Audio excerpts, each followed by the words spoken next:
Hey guys, back to aircraft this week. Today we got a kit that for a number of years has been a bit of a grail kit for me, as it's one I've been looking for since I really first started building model kits, and that is a Hasegawa's 1/48 scale F-A-18D. So let's open her up. A little bit of a side note here.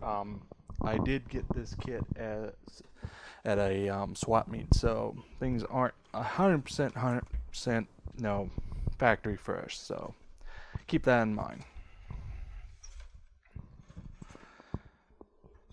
So uh, we're actually going to start with the clear parts today since they're the first sprue I picked up.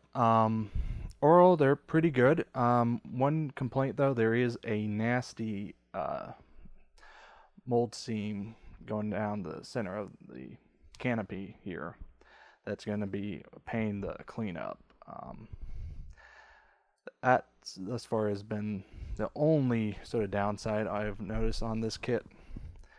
Um, it, in the day, cleaning up canopy are a pain. So, continuing on, got the very. In addition to that, we have obviously our uh, windscreen. This one, oops, and I just broke it off the sprue. Sorry about that. No mold seam, fortunately, on that part. All others are nicely done. Uh, Various odds and ends for the various lenses and lights and optical sensors. Continuing on, we've got our main cockpit tub, which is very nicely detailed, just right out of the box. No real complaints there. Our various inlets. Fortunately, they're not full inlets going all the way back to the compressor fan, so you may want to look into replacing those. We got our air brake, um, shock splitters, our our instrument panels. I believe this is the front one. Yeah, that is the front. I want to say. Yeah, that is the front. um, you'll notice this small section's missing. I'll get to that part a little later. Um, Rear cockpit instrument panel, the lantern pods, and part of the crew boarding ramp, as well as the vertical stabilators with the rudders as separate pieces.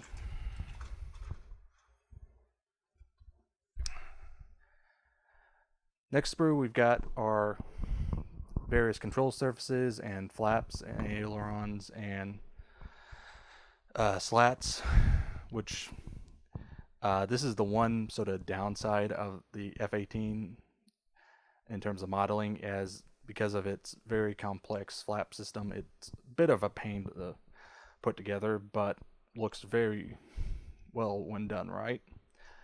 In case of Hasegawa, they've done a terrific job, as you can show full deflection, no deflection, and everything. So, most part, fortunately, you can't play with it too much. I'm sure there's a way you could, but that'd be kind of difficult. In terms of detailing, all of the panel lines are quite finely done. Uh, Not a whole lot to say, at least on these parts. Uh,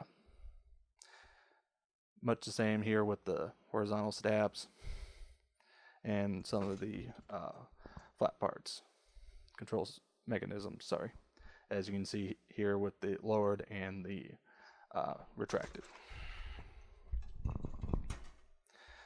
Next up, we've got part of the lower fuselage, including the main gear bays, which they decided to do molded to the lower halves, which again I don't personally care for.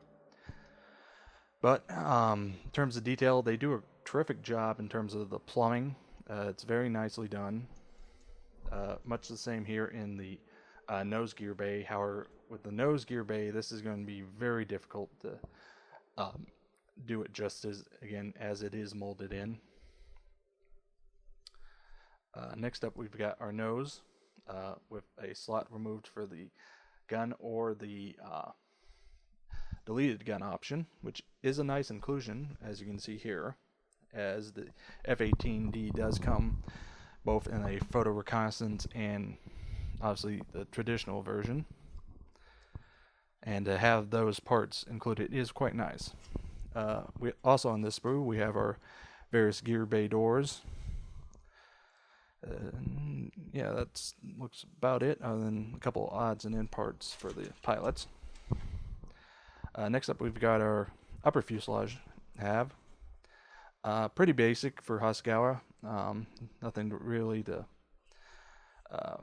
jumps out as far as anything that could potentially cause problems. Again, you can see just how much of the wing makeup is the leading edge and the flaps. Last but not least, we've got two sprues that are identical for weapon stations, fuel tanks, pilot, wheels, and exhaust nozzles. Fortunately, you're only given the closed option. They don't give you an open, which is kind of sad, as technically when they do shut down, one's typically left open because of the loss of hydraulic power.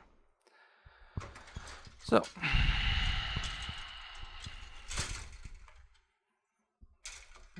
get these back in. Now, I mentioned before that a couple parts were deleted on the instrument panels. And here's why.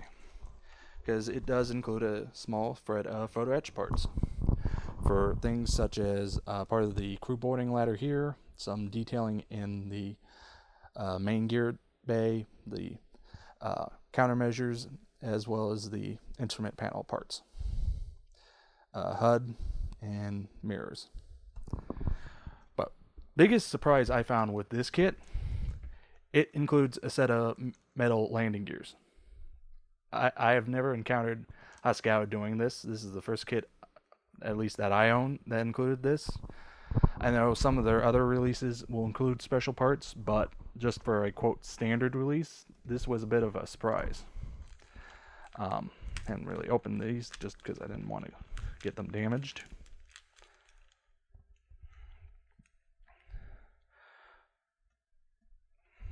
Overall, I mean, the detailing is excellent.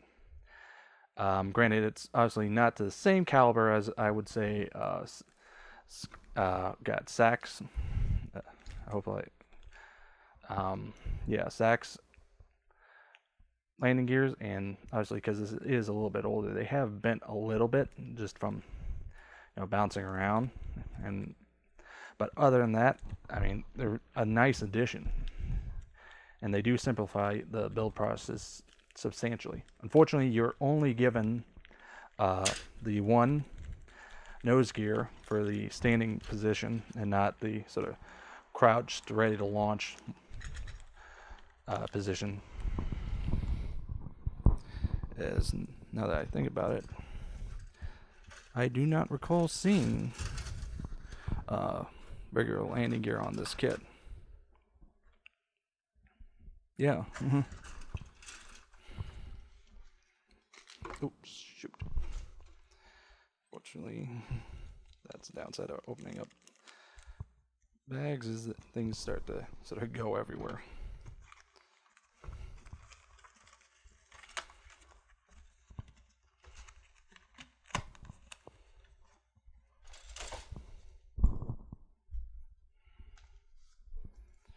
Okay. Now, moving on to the decals. Now, as I said, I did get this at a swap meet, so the person who previously owned this kit had separated this off from the main part of the sheet to fit it into a little baggie with one of these sort of, moisture things, which is actually a kind of smart idea. You're given decals for several aircraft from a couple different squadrons. Again, decals are nicely printed. They're simple, they're straightforward, and they cover a couple of low visibility aircraft. Now, moving on to the instructions. It's a pretty straightforward build. Start in the cockpit and work your way out. I do like how they show how to detail the instrument panels and the side panels, as that definitely makes things a lot easier.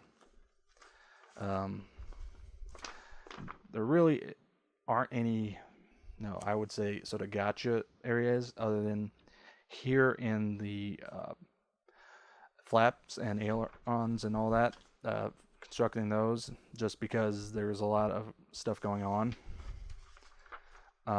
Beyond that, if you built a Hasegawa kit, it builds much the same way. Yeah, not much really else to say there. Again, it definitely will build up to a very nice kit. One sort of point I should also point out, as this kit does not come with weapons, so you will need to source them from Hasegawa's sets or somewhere else. And they do include a key for possible armament configurations. Granted, this is a little older. Obviously, if you want to go with more modernized weapon sets, you're going to have to do a little research there. Again, as I mentioned, four squad and marking, 4 different aircraft from a couple different squadrons, or 3, sorry. Again, all nicely done.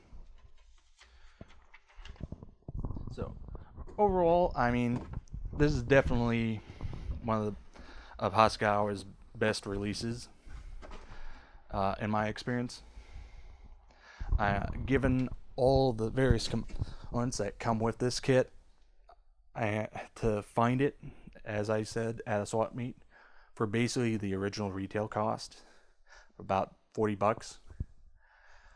I mean, that was a tremendous find. This is one kit that nowadays will retail for much higher. Even, a lot of the reboxings, which for the money, unfortunately, just really do not compare in terms of quality.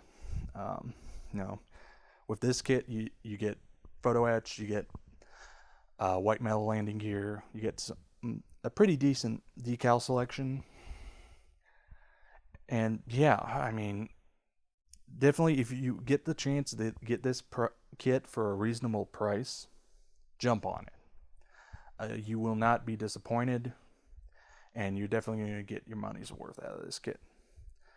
So that was a look at Hasegawa's 148 scale FA-18D Hornet. Until next time.